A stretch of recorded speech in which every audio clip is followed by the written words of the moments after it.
आप इक्वालिटी की बात कर रहे हैं। कौन राहुल? आपने इन्हें कौन राहुल? हेलो, आपका प्रश्न राहुल गांधी के बारे में क्यों नहीं बताएं? बस यही है, और कुछ है? हो गया। इक्वालिटी की बात करते करते आपने सिर्फ बीजेपी को टारगेट किया, जो 5 साल से अभी आई है। 60 इयर्स जो बाद में कांग्रेस ने किया, उसका कुछ नहीं देखा आपने, उसका एक भी नहीं देखा। जो दिखा योगी जी, आपका प्रश्न मोदी जी। है, आप सुने ही नहीं, आप ध्यान ही नहीं दिए। लाल बहादुर शास्त्री 1904 में पैदा हुए, मुगल सराय में पैदा हुए, 1952 में रेल मंत्री बने, और एक बार रेल दुर्घटना हो गई थी तो उन्होंने कहा कि हम इस्तीफा दे देंगे। ये 2014 से पहले की घटना है ना? ये 2014 से पहले की घटना है कि 2014 के बाद की घटना है? 2014 के बाद जो हुआ कि मुगल सराय स्टेशन का नाम बदल करके दीनदयाल उपाध्याय के ऊपर रख दिया गया। तो आप मुझे बताइए कि इस देश में जो सरकार है, सवाल उससे पूछा जाए कि नेहरू से पूछा जाए? क्या आप बता दीजिए। ये तो वही बात हो गई नहीं, इस पे हमने बात की, हमने कहा आपको। देखिए, ये एकदम जानते हैं संबित पात्रा स्टाइल सवाल है। ये क्यों है, ये क्यों है, इसको आप समझिए। आप जो है, आप मुझे ये टैग करना चाहते हैं कि आप 2014 में जो हो रहा है उस पर ही सवाल कर रहे हैं। नहीं, थोड़ी सी जहमत उठाइए। मैं उम्मीद करता हूं कि आपके पास एंड्रॉइड फोन होगा, और आजकल 4G स्पीड भी जियो धन धनाधन दे रहा है, तो आप जो है उसको खोलिए, और आप जो है मेरा टाइमलाइन 2014 से पहले जाकर के चेक कर लीजिए कि क्या एक भी सवाल हमने मोदी जी से पूछे हैं। एक भी सवाल हमने मोदी जी से नहीं पूछे हैं। जो भी सवाल हमने पूछे हैं माननीय डॉक्टर मनमोहन सिंह से पूछे हैं। यही हमारी जिम्मेवारी है बतौर नागरिक, बतौर citizen of this country. It is our responsibility to ask the question to the power.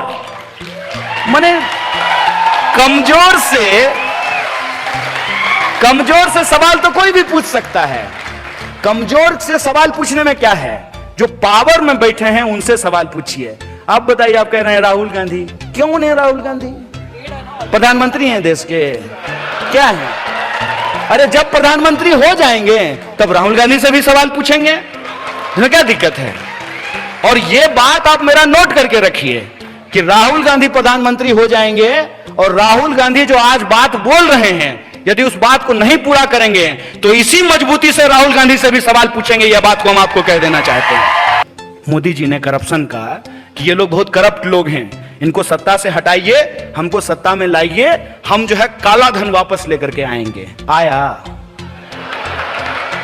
और क्या कहे थे कि हम 2 करोड़ जो है रोजगार पैदा करेंगे, मिला।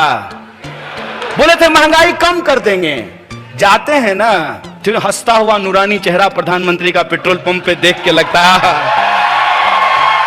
कि काश जो है, काश मोदी जी का, जैसे उन्होंने प्रचार में 3D फोटो मोदी जी का घूमता था एकदम ऐसे चलते हुए 3D। हमको तो मन करता है कि पेट्रोल पंप वाले को कहें कि यार यहां भी 3D फोटो लगा दो प्रधानमंत्री का। कम से कम ये देख के तो महसूस हो कि असली प्रधानमंत्री हैं, देख रहे हैं। पेट्रोल का दाम जो बढ़ रहा है वो रोज देख रहे हैं, ये एहसास तो हो। ये सवाल किससे पूछा जाए बताइए? वो जानते हैं क्या करते हैं? ये सवाल वो JNU पे के ऊपर रख देते हैं, ये सवाल वो हमारे ऊपर रख देते हैं। ये सब आप तो माने आप शरीफ आदमी हैं, आप बहुत अच्छे तरीके से पूछे हैं। लोग जानते हैं हमको क्या कहता है? लोग तो कहता है कि ये क्या बोलेगा, ये तो देशद्रोही है। अब बताइए, ये भी सवाल सरकार से पूछना चाहिए, तो हमसे पूछ रहा है। देश में गृह मंत्री हैं, कड़ी निंदा करते रहते हैं इसे हाथ हिला के। देश में जब गृह मंत्री हैं, देश में कानून है, देश में न्यायपालिका है। अगर हमने देश के खिलाफ कुछ बोला है तो हमको पकड़ करके जेल में डालिए। टैक्स का पैसा तो आप बर्बाद कर रहे हैं साहब, कि हमको जेल में डालने की बजाय हमको बॉडीगार्ड देकर के दुनिया घुमा रहे हैं, देश घुमा रहे हैं। ये सवाल किससे पूछना चाहिए? सरकार से ना, कि देश में अगर कहीं कुछ हो रहा है गलत, कुछ भी गलत, अगर मान लीजिए किसी ने नारेबाजी कर दी है, हम तो नहीं किए हैं, अगर किए होते तो आपको भरोसा दिला देते हैं। ये लोग डर की सत्ता कायम करना चाहते हैं, लोगों के सामने एक ऐसा तोहमत लगाते हैं कि लोग चारों खाने चित हो जाएं। किसी भी इंसान के ऊपर एक ऐसा आरोप मर दो कि उसकी सारे के सारे सवाल की लेजिटिमेसी चला जाए। जो सवाल हैं वो सवाल पूछना ही बंद कर दे, उसको इतना डराओ, यदि ना डरे तो गोली चलाओ, गोली चलाने के बाद भी नहीं डरे तो जान ले लो, नहीं माने तो जेल में भर दो। यही हो रहा है ना देश में। और आप तब भी कहते हैं कि सवाल जो है वो मोदी जी से ना पूछ करके राहुल गांधी से पूछा जाए। सत्ता से सवाल पूछा जाता है साहब, और सत्ता से सवाल पूछना चाहिए, और सत्ता किसी की भी हो, हर किसी से सवाल पूछना चाहिए। और हम हैदराबाद की इस आवाम को, गंगा जमुनी तहजीब को मानने वाली इस आवाम से हम यही अपील करना चाहते हैं। आप तमाम नौजवानों से यह अपील करना चाहते हैं कि कोई भी सरकार जिसको आपने अपना समर्थन दिया है, वो जब चुन करके आए हैं उसका घोषणा पत्र आपके हाथ में होना चाहिए। मैंने ठीक है, आजकल ऑनलाइन का जमाना है, डाउनलोड कर लीजिएगा इनके वेबसाइट से, वो पढ़िए उसको और देखिए कि इसमें से कितने सवाल हल हुए हैं। और ये तो साजिश है ना कि 2014 में भी ऐसा होता था, 2012 में भी ऐसा होता था, 13 में भी ऐसा होता था, तो मतलब ऐसा ही होता रहे तब तो बहुत अच्छा है ना। कि अभी बीजेपी कह रही है कि कांग्रेस के समय में भी गरीबी है इसलिए हम गरीबी दूर नहीं करेंगे। कल को यदि कांग्रेस जीत करके आए तो कांग्रेस कहेगी तो बीजेपी को जिता करके देख लिए, वो थोड़ी गरीबी दूर किया, हम भी गरीबी दूर नहीं करेंगे। राज करेंगे। ये भाषा कहां से आई है, कैसे ये भाषा निकाल पाते हैं लोग? क्योंकि उनको भरोसा है कि जब भी वक्त आएगा कांग्रेस बीजेपी करके अपनी गलती किसी और के सर मढ़ करके, हिंदू मुसलमान करके, समाज का ध्रुवीकरण करके चुनाव जीत जाएंगे, हमको कौन हरा देगा? और हारने की स्थिति आएगी तो ईवीएम जिंदाबाद। ये जो स्थिति है, इस खतरनाक परिस्थिति को आप समझिए। कौन होगा प्रधानमंत्री? कौन होगा प्रधानमंत्री? अरे ये कोई मैंने रॉकेट साइंस है कि आपको समझ में नहीं आ रहा है कि कौन होगा प्रधानमंत्री? अरे जिसको जनता चुनेगी वो होगा प्रधानमंत्री, इसमें कौन सी बुराई है? लेकिन यह सवाल कैसे प्रोजेक्ट किया जा रहा है? यह सवाल ऐसे प्रोजेक्ट कर रहा है जैसे 2019 में चुनाव नहीं होगा, पार्लियामेंट्री डेमोक्रेसी नहीं होगी, WWF का फाइट जो है राहुल गांधी होंगे और दूसरी तरफ जो है मोदी जी होंगे, दोनों के बीच में फाइटिंग होगा और जो फाइटिंग जीतेगा वो देश का प्रधानमंत्री बनेगा। ऐसा है क्या? इस देश में 545 सीट पे चुनाव होना है। 545 सीट पे जब चुनाव होगा, उसमें जिसका बहुमत होगा, जिस सरकार की बहुमत होगी, जिस अलायंस का बहुमत होगा, वो लोग जाकर के अपना जो है प्रधानमंत्री चुनेंगे, वो अपना मंत्रिमंडल चुनेंगे। यही होता है ना पार्लियामेंट्री डेमोक्रेसी। ये प्रेसिडेंशियल मोड ऑफ डेमोक्रेसी है। ये अमेरिका तो नहीं है, ये हिंदुस्तान है ना। अमेरिका के चुनाव में और हिंदुस्तान के चुनाव में क्या फर्क है?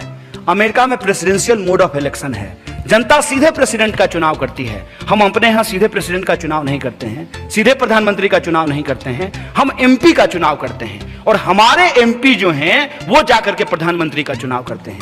इनको कौन ये पावर दे दिया है? हाथ में जो है माइक ले लिया और कैमरा ले लिया और अपने आप को दुनिया का सबसे स्मार्ट आदमी समझ रहे हैं। आप कौन होते हैं डिसाइड करने वाले? जनता डिसाइड करेगी ना। जनता जिसको मैंडेट देगी, जिस पार्टी को मैंडेट देगी, उसका प्रधानमंत्री होगा। ये इसलिए बोला गया है ताकि आपको यह कहा जाए, ठीक है यार 90 रुपए पेट्रोल खरीद रहे हैं तो क्या है, लेकिन पप्पू को वोट दे दें। इसलिए बोला गया है। यह साजिश आप समझिए। ये इसलिए बोला गया है कि आप हर सवाल के जवाब में यह कहें तो क्या राहुल गांधी को वोट दे दें। यह इसलिए कहा गया है। और एक बात मैं आपको बता देता हूं कि राहुल गांधी पप्पू हैं कि नहीं हैं, यह तब पता चलेगा ना जब वो देश के प्रधानमंत्री बनेंगे। लेकिन प्रधानमंत्री गप्पू हैं, यह पिछले 4.5 सालों में पता चल गया है। यह बात मैं आपको बता देना चाहता हूं। इसको इस तरीके से हम लोगों को सोचना चाहिए। और पार्लियामेंट्री डेमोक्रेसी में जिसकी जिम्मेवारी जो है उसको वो जिम्मेवारी निभानी चाहिए। और बतौर नागरिक मेरी जिम्मेवारी